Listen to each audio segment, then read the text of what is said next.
Hi, Cheetahs. Today we're going to talk about citing.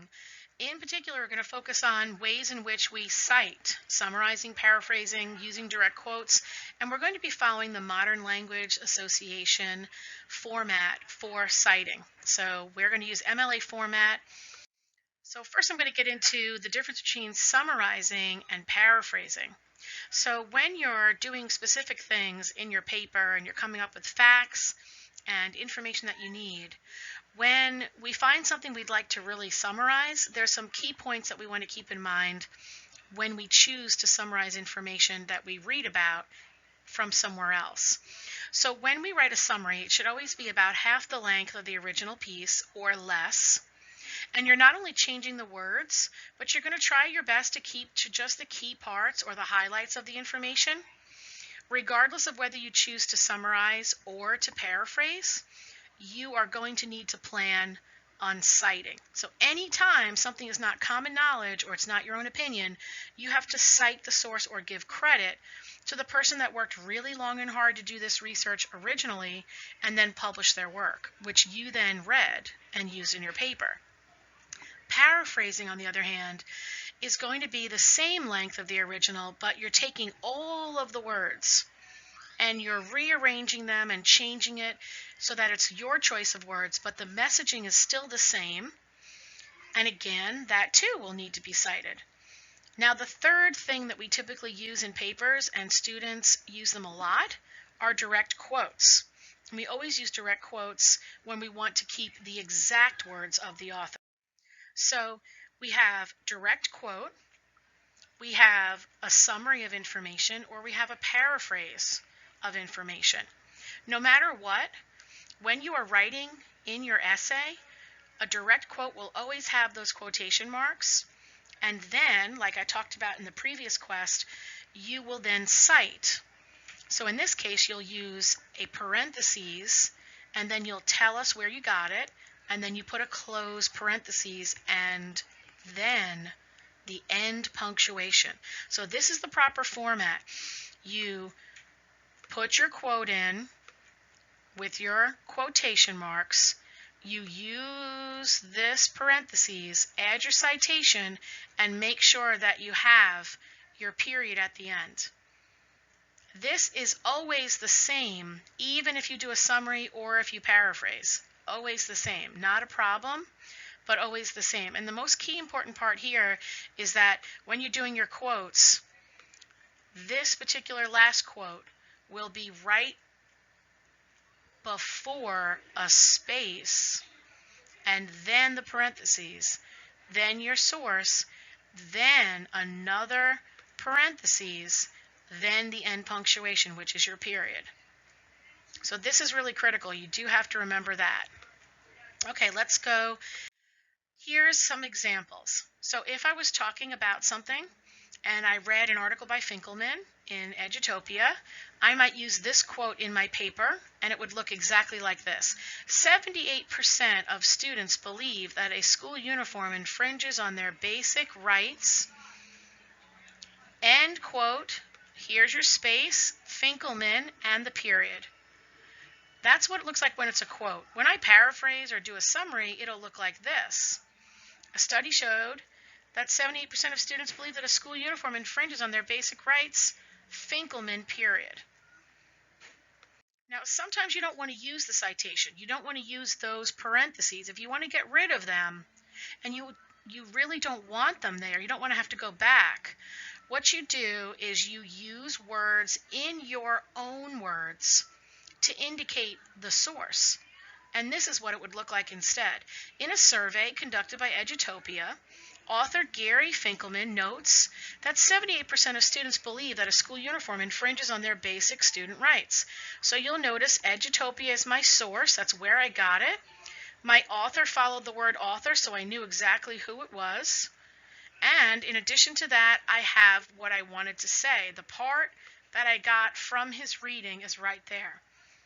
So if you don't want to use the citation, which is totally fine, you would have to have it look like this. You have to use words like where you got it from, notice my type of source, where the source is, the name of it, and who the author is. That's required when you do that citation. Okay, so do we need a works cited page? Well, first we need to ask, do we need it for the revise and cite quest? Next, we're going to ask, do you need it for your argumentative essay when you're done? Well, you do not need it for this quest. The quest that you're seeing this video for the very first time, you will not need this works cited page that I'm going to discuss on the next slide for this quest. But for your whole argumentative essay, when you're all done, you will definitely need a works cited page.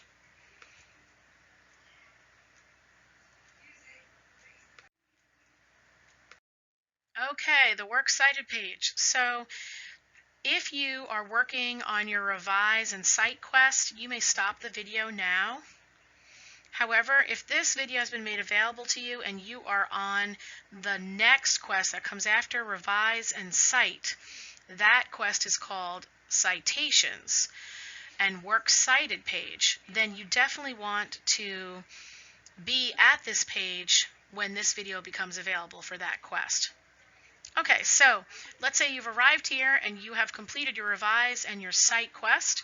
Now you need to work on your works cited page. So inside the quest, you'll see there's an attachment for a sample works cited page. That's critical that you use that. It is going to be in a Word document so that you can see specifically how the indentations lie, where the periods are, and whatnot. Each one of the examples that's on that document is for a specific type of source. So let's talk about what a source is super fast. A source is where you get the info from. Most times you're going to be getting it from the internet, from a web page. And really good news that the MLA has decided is that for this new year, there's no longer needing to take the URL and paste it onto the works cited page. That is not required anymore, which is great. Next, you'll need to understand that all the information that's on your works cited page is only information that you actually chose to cite in the essay. In other words, if you read this amazing article on sharks, but you never used any of the information inside your essay, it does not go on a works cited page.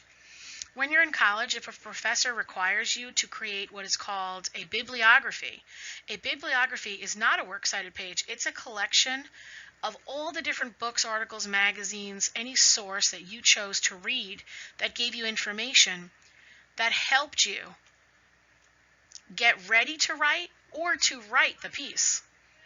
So a bibliography is pretty much what did you immerse yourself in order to write this piece. But a works cited page is exactly as it states. It is a page of work that you have previously cited in the essay. So a works cited page should be on its own page. It never just hangs out at the bottom of your essay.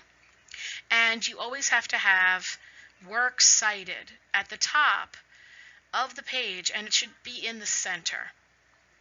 When you skip a line and go down to the next line, you'll indent the second and subsequent lines of any citation. So in other words, when the cursor is on the page, right after you hit enter under the words works cited, you're going to notice the cursor is going to be aligned all the way to the left, and that is exactly where it should be.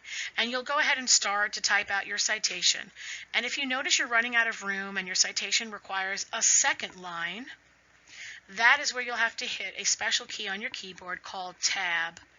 It is a key that will move the line over 5 spaces, and it will perfectly indent the line. It is called a hanging indent. Now there are some other ways to create hanging indents, but hitting Tab for the purpose of a works cited page is the easiest way. And the number of times you hit Tab is the number of indentations, and in this case you only need 1. So let's just quickly summarize. If you are here for the second time at this video, you're primarily focusing just on this slide. And if you need a quick refresher, you can go back, because this video covered how to cite according to MLA format, covering summarizing, direct quotes, and paraphrasing, as well as creating citations inside a piece of writing as an in-text citation, or using parenthetical citations, as well as creating a works cited page. Okay, cheetahs, good luck with your writing.